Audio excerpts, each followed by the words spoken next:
Hello दोस्तों, स्वागत है आप सभी का Chitranshi Dubey learning through listening में। और जैसा कि आपको पता है, मैंने शुरू किया है मॉडर्न हिस्ट्री की एक सीरीज़ पॉडकास्ट लेकर के आ रहे हैं हम आपके लिए। और उसमें मैंने आधुनिक भारत का इतिहास नाम की एक पुस्तक ली है जिसको लिखा है विपिन चंद्र ने, और जो पूर्व प्रोफेसर रह चुके हैं इतिहास अध्ययन केंद्र जवाहरलाल नेहरू विश्वविद्यालय के। और ये किस किताब की शुरुआत होती है भूमिका नाम के चैप्टर से, जो मैंने आपको कवर करा दिया था। तो भूमिका के साथ साथ मैंने फर्स्ट चैप्टर भी शुरू किया था, और फर्स्ट चैप्टर का बहुत बड़ा है फर्स्ट चैप्टर, इस वजह से इसका एक पार्ट आ चुका है और भी कई सारे पार्ट्स आने हैं। तो उस पार्ट में मैंने कवर किया था हैदराबाद, कर्नाटक और बंगाल राज्य को, क्योंकि इस चैप्टर का नाम ही है 18वीं सदी में भारत में किस तरह के राज्य थे और कैसा समाज हुआ करता था। और आज के इस पॉडकास्ट में मैं कवर करने वाली हूँ अवध और मैसूर को। तो सबसे पहले हम अवध की बात कर लेते हैं। तो अवध को एक इंडिपेंडेंट स्टेट के रूप में अगर हम कहें किसने स्थापना की थी, तो सादत खां बुरहान उल मुल्क ने इसकी स्थापना की थी। उसे 1722 में अवध का सूबेदार बनाया गया था।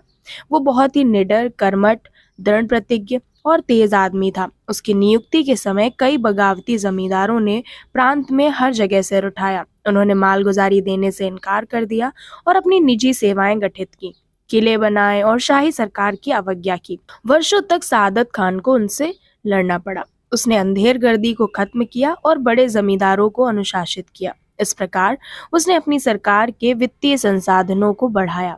विभिन्न प्रकार की सुविधाएं देकर उसने दूसरे सरदारों और जमींदारों को अपनी तरफ कर लिया, किंतु उसने अधिकतर पराजित जमींदारों को नहीं हटाया।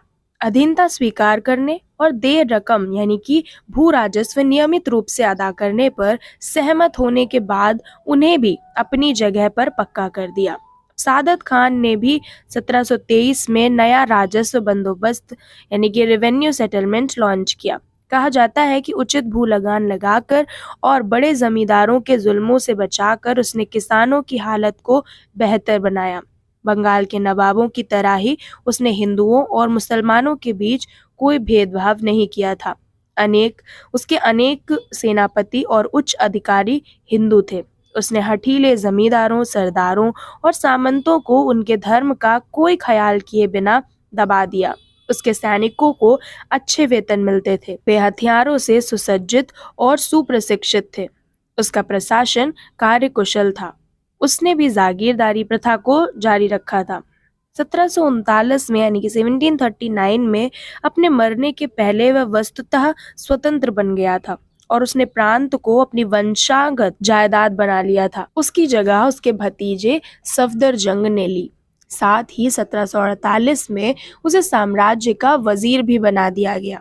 इसके अलावा उसे इलाहाबाद का प्रांत भी दे दिया गया था। सफदरजंग ने 1754 में अपने मरने तक अवध और इलाहाबाद की जनता को किसी अशांति का सामना नहीं करने दिया था। उसने बगावत करने वाले जमींदारों को दबा दिया और दूसरों को अपने पक्ष में कर लिया। उसने मराठा सरदारों से मित्रता कर ली, जिससे उसके अधिकार क्षेत्र में उनकी घुसपैठ ना हो सके। राजपूत सरदारों और शेख ज़ादाओं की स्वामी भक्ति हासिल करने में भी वह कामयाब रहा। उसने रुहेलों और बंगश पठानों के खिलाफ लड़ाइयाँ छेड़ी। बंगश नवाबों के खिलाफ 1750 से 1751 की लड़ाई में उसने मराठों को सैनिक सहायता तथा जाटों का समर्थन प्राप्त किया। इसके लिए उसे मराठों को प्रतिदिन 25,000 रुपए और जाटों को रोज 15,000 रुपए देने पड़े। बाद में उसने पेशवा के साथ एक करार किया, जिसके अनुसार पेशवा ने मुगल साम्राज्य को अहमद शाह अब्दाली के खिलाफ मदद देने और उसे भारतीय पठानों और राजपूत राजाओं जैसे अंदरूनी विद्रोहियों से बचाने का वचन दिया। बदले में पेशवा को 50 लाख रुपए और पंजाब, सिंध और उत्तर भारत के कई जिलों का चौथ दिया जाने वाला था। इसके अलावा पेशवा को अजमेर और आगरा का सूबेदार बनाया जाना था।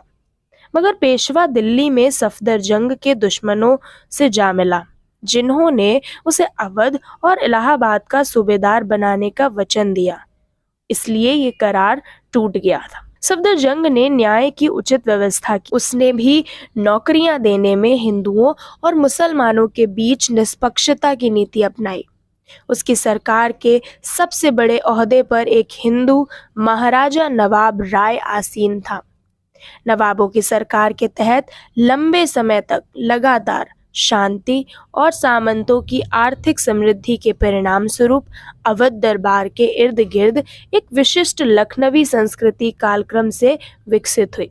लखनऊ बहुत जमाने से अवध का एक महत्वपूर्ण शहर था। 1775 के बाद वह अवध के नवाबों का निवास स्थान बन गया। वे तुरंत ही कला और साहित्य को संरक्षण प्रदान करने की दृष्टि से दिल्ली का प्रतिद्वंदी हो गया। वह हस्तशिल्प के एक महत्वपूर्ण केंद्र के रूप में भी विकसित हुआ।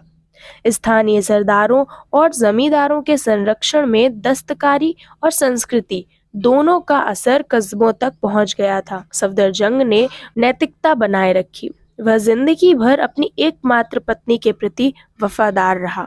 असल में हैदराबाद, बंगाल और अवध तीनों रजवाड़ों के संस्थापक क्रमशः निजामुल मुल्क, मुर्शिद कुली खान और अलीवर्दी खान की ऊंची नैतिकता वाले लोग थे। उनमें से लगभग सभी ने संयमपूर्ण और सादा जीवन बिताया। यह इस अवधारणा को झूठा साबित करती है कि 18वीं सदी के प्रमुख सामंतों ने फिजूल खर्ची और विलासिता की जिंदगी बिताई।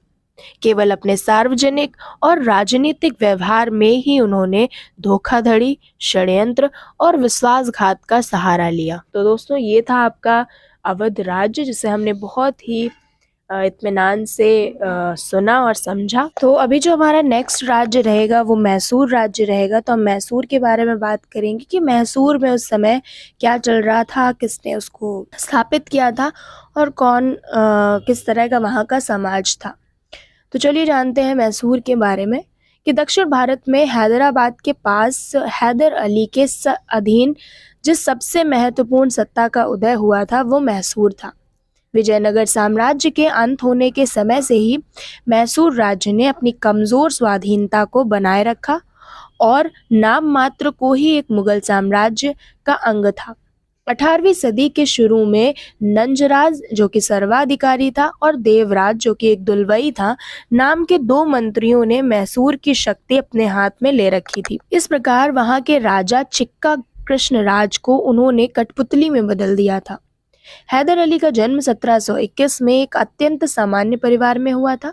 उसने अपना जीवन मैसूर की सेना में एकदम साधारण अधिकारी के रूप में शुरू किया था। वह शिक्षित तो नहीं था, लेकिन कुशाग्र बुद्धि और प्रतिभा का धनी था। वह अत्यंत परिश्रमी और लगनशील के साथ साथ साहसी और दृढ़ निश्चयी था। वह एक प्रतिभाशाली सेना नायक और चालाक राजनीतिज्ञ था। मैसूर राज्य 20 साल तक युद्ध में उलझा रहा। इस दौरान हैदर अली को जो भी मौका मिला उसने उसका लाभ उठाया और मैसूर की सेना में ऊंचे पद पर पहुंच गया। जल्द ही उसने पश्चिमी सैनिक प्रशिक्षण के महत्व को पहचाना और जो सैनिक उसके अधीन थे उनको आधुनिक प्रशिक्षण दिलवाया। 1755 में डिंडीगुल नाम की एक जगह में उसने एक आधुनिक शस्त्रागार भी स्थापित किया। इसमें उसने फ्रांसीसी विशेषज्ञों की मदद ली। 1761 में उसने नंजराज को सत्ता से अलग कर दिया और मैसूर राज्य पर अपना अधिकार कायम कर लिया। योद्धा सरदारों और जमींदारों के विद्रोहों को उसने नियंत्रित कर लिया और बिदनूर, सुदा, सेदा, कन्नड़ और मालाबार के इलाकों को जीत लिया। मालाबार को अपने अधीन करने का मुख्य कारण ये था कि वह भारतीय समुद्र तट तक अपनी पहुंच बनाए रखना चाहता था। पढ़ा लिखा न होने के बावजूद भी वह एक कुशल प्रशासक था। अपने राज्य में मुगल प्रशासन प्रणाली और राजस्व व्यवस्था उसी ने लागू की थी। मैसूर जब कमजोर और विभाजित राज्य था तब उसने उस पर कब्जा किया और शीघ्र ही उसके कारण इस राज्य की गिनती प्रमुख भारतीय शक्तियों में गिनी जाने लगी थी। वह धार्मिक सहिष्णुता की नीति पर चला। उसका पहला दीवान और अन्य अनेक अधिकारी हिंदू थे। अपनी सत्ता के लगभग शुरुआत से ही वह मराठा सरदारों, निजाम और अंग्रेजों के साथ लड़ाई में लगा रहा। उसने 1769 में अंग्रेजी फौजों को बार बार हराया और मद्रास के पास तक पहुंच गया। वह 1782 में द्वितीय आंग्ल मैसूर युद्ध के दौरान मारा गया। उसके स्थान पर उसका बेटा टीपू सुल्तान गद्दी पर बैठा। अंग्रेजों के हाथों 1799 में मारे जाने तक टीपू सुल्तान ने मैसूर पर शासन किया। वह जटिल चरित्र वाला और नए विचारों को ढूंढ निकालने वाला व्यक्ति था।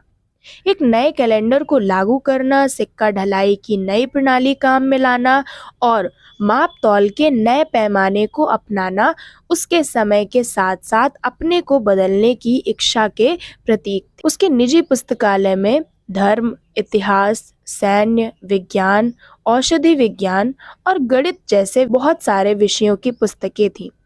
उसने फ्रांसीसी क्रांति में गहरी दिलचस्पी ली।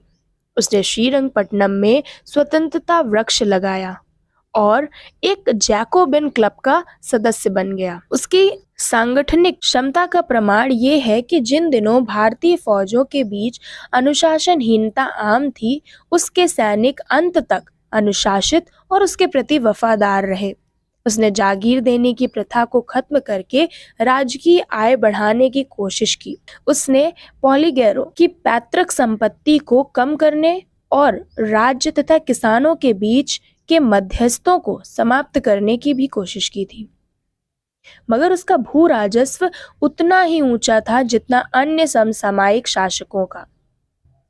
वह पैदावार का 1/3 हिस्सा भू राजस्व के रूप में लेता था, मगर उसने अवामों की वसूली पर रोक लगा दी थी। वह भू राजस्व में छूट देने में भी उदार था। उसकी पैदल सेना यूरोप की शैली में बंदूकों और संगीनों से लैस थी। अच्छा, मैंने यहाँ पर एक वर्ड बोला है कि उसने अब्बावों के वसूली पर भी रोक लगा दी। तो इसका मतलब क्या है? अब्बावों क्या है? तो अब्बावे जो हैं वो मुगल भारत में जितने भी टैक्स होते, एक तो नॉर्मल टैक्सेस होते थे कि हाँ ठीक है उन पे टैक्स लगना ही चाहिए, उसके अलावा कुछ अस्थाई और परिस्थितिजन्य टैक्स भी होते थे बहुत सारे, जैसे कि हाउस टैक्स यानी कि गृह कर हो गया, चराई कर हो गया, सिंचाई कर हो गया।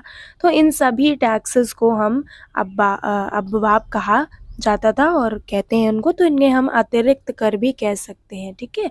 मालगुजारी पर जो अतिरिक्त कर लगाया जाता था उसको हम अबवाब कहते हैं। तो ये चीज़ आप याद रख सकते हैं। होप सो कि समझ में आ गया होगा। चलिए आगे चलते हैं और बढ़ते हैं अपने नेक्स्ट पैरा की तरफ। तो शुरू करते हैं कि उसकी पैदल सेना यूरोप की शैली में बंदूकों और संगीनों से लैस थी, यानी कि विभिन्न हथियारों से, लेकिन इन हथियारों को मैसूर में ही बनाया गया था। 1796 के बाद उसने एक आधुनिक नौसेना यानी कि नेवी खड़ी करने की भी कोशिश की थी।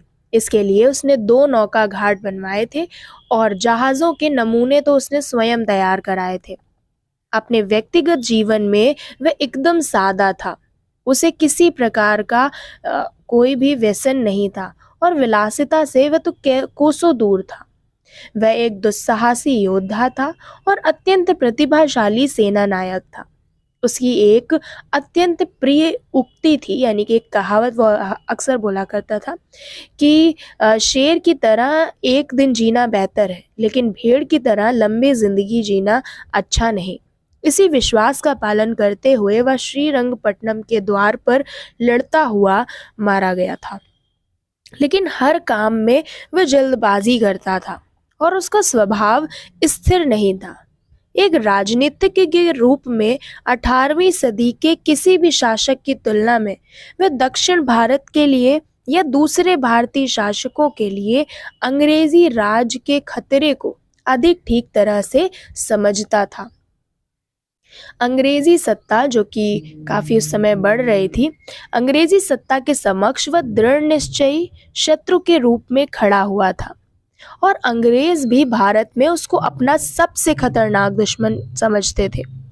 हालांकि मैसूर उस जमाने के आर्थिक पिछड़ेपन के दोष से मुक्त नहीं था, लेकिन हैदर अली और टीपू सुल्तान के राज्यकाल में वह आर्थिक रूप से खूब फला फूला था। इस तथ्य से अधिक स्पष्ट होता है कि खास तौर पर जब हम उसकी आर्थिक स्थिति की तुलना निकट अतीत से या उस समय में देश के अन्य भागों से करते हैं। 1799 में ब्रिटिश लोगों ने जब टीपू को पराजित कर दिया और उसे मार डाला और मैसूर पर कब्जा कर लिया, तब यह देखकर उनको आश्चर्य हुआ कि मैसूर का किसान ब्रिटिश शासित राज्य मद्रास के किसान की तुलना में कहीं अधिक संपन्न और खुशहाल था। सर जॉन शोर, जो कि 1793 से 98 तक रहते हैं भारत में, इस दौरान गवर्नर जनरल थे वहाँ के। उसने बाद में लिखा था कि टीपू के राज्य के किसानों को संरक्षण मिलता था और उनको श्रम के लिए प्रोत्साहित और पुरस्कृत भी किया जाता था। टीपू सुल्तान के ज़माने में मैसूर के बारे में एक अन्य ब्रिटिश पर्यवेक्षक ने लिखा था कि यह राज्य खेती बाड़ी में बढ़ा चढ़ा, परिश्रमी लोगों की घनी आबादी वाला, नए नए नगरों वाला और वाणिज्य व्यापार में बढ़ोतरी वाला राज्य था। लगता है कि किसी आधुनिक व्यापार और उद्योग के महत्व को भी टीपू अच्छी तरह से समझता था। वास्तव में भारतीय शासकों में यही एकमात्र शासक था जो आर्थिक शक्ति के महत्व को सैनिक शक्ति के नींव को मानता था। भारत में आधुनिक उद्योगों की शुरुआत के लिए उसने थोड़े बहुत प्रयास किए। इसके लिए उसने विदेशों से कारीगर बुलाए और कई उद्योगों को उसने राज्य की ओर से सहायता दी। विदेश व्यापार के विकास के लिए उसने फ्रांस, तुर्की, ईरान और पेगू में दूत भेजे। चीन के साथ भी उसने व्यापार किया। यूरोपीय कंपनियों के ढांचे पर उसने व्यापारिक कंपनी स्थापित करने का प्रयास भी किया। उनकी वाणिज्यिक संबंधी गतिविधियों की नकल करने की कोशिश की।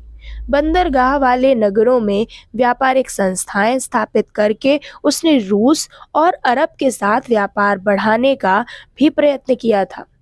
कुछ ब्रिटिश इतिहासकारों ने टीपू को धार्मिक उन्मादी के रूप में चित्रित किया है।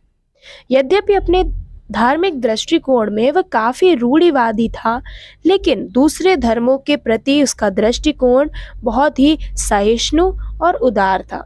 1791 में मराठा घुड़सवारों ने श्रृंगेरी के शारदा मंदिर को लूटा तो उसने मां शारदा की प्रतिमा बनवाने के लिए पैसे दिए। वह नियमित रूप से इस मंदिर में और इसके साथ कुछ और मंदिरों में भेंट किया करता था। रंगनाथ का प्रसिद्ध मंदिर उसके महल से मुश्किल 100 गज की दूरी पर था, जहां वह अपनी बहुसंख्यक हिंदू और ईसाई प्रजा के साथ सहनशीलता का बर्ताव करता था। वहीं वह उन हिंदुओं और ईसाइयों के प्रति काफी कठोर था जो प्रत्यक्ष या परोक्ष रूप से मैसूर राज्य के विरुद्ध अंग्रेजों की मदद करते थे। तो कुछ इस तरह का मैसूर राज्य था हमारा। इसके पहले हमने अवध राज्य को देखा। तो होप सो कि बहुत सारी चीज़ें क्लियर हो रही होंगी और समझ में भी आ रहा होगा, और ये सिर्फ आप सुन नहीं रहे होंगे बल्कि समझ भी रहे होंगे, और जो भी चीज़ें हैं आपकी वो आप अगर आपने पहले पढ़ा है तो रिवाइज़ करने की कोशिश भी कर रहे होंगे, और अगर आपने पढ़ा नहीं है तो अगर पहली बार सुन रहे हैं तो देखो, एक बार में तो चीज़ें नहीं याद होती, आपको कम से कम 2 से 3 बार पढ़ना होगा। अगर आपके पास बुक है तो आप बुक पहले पढ़ें, फिर उसको सुने, या फिर पहले सुन लें और फिर बुक पढ़ें, तो आपको थोड़ा सा लगेगा कि हाँ ये चीज़ें हमने सुनी थी, और एक बार में जो बुक है वो भी समझ में आएगी आपको। तो पूरी उम्मीद के साथ कि आप इसको पसंद करेंगे और अपने दूसरे दोस्तों के साथ शेयर भी करेंगे, तो ताकि मैं अपने थोड़ा सा इस काम के लिए मोटिवेट फील करूं और आगे भी आपके लिए बहुत सारे इसी तरह के पॉडकास्ट लेकर के आ सकूं। फ़िलहाल मैंने हिंदी में स्टार्ट किया है, और एक बार ये बुक कंप्लीट हो जाएगी तो फिर मैं इंग्लिश की सेम इसका इंग्लिश वर्जन भी लेकर के आऊँगी, और उसके बाद मैं हिस्ट्री की जो स्पेक्ट्रम आती है उसको भी कवर करने की कोशिश करूँगी। बट एक चीज़ जो मुझे चाहिए वो आपका सपोर्ट। अगर आप सपोर्ट करेंगे तो ये बहुत ही जल्दी ये काम जो है वो ख़त्म हो जाएगा, और आपको दूसरों के साथ शेयर करना है। तो मिलेंगे अपने नेक्स्ट इसी तरह के पॉडकास्ट की सीरीज़ में। Thank you so much.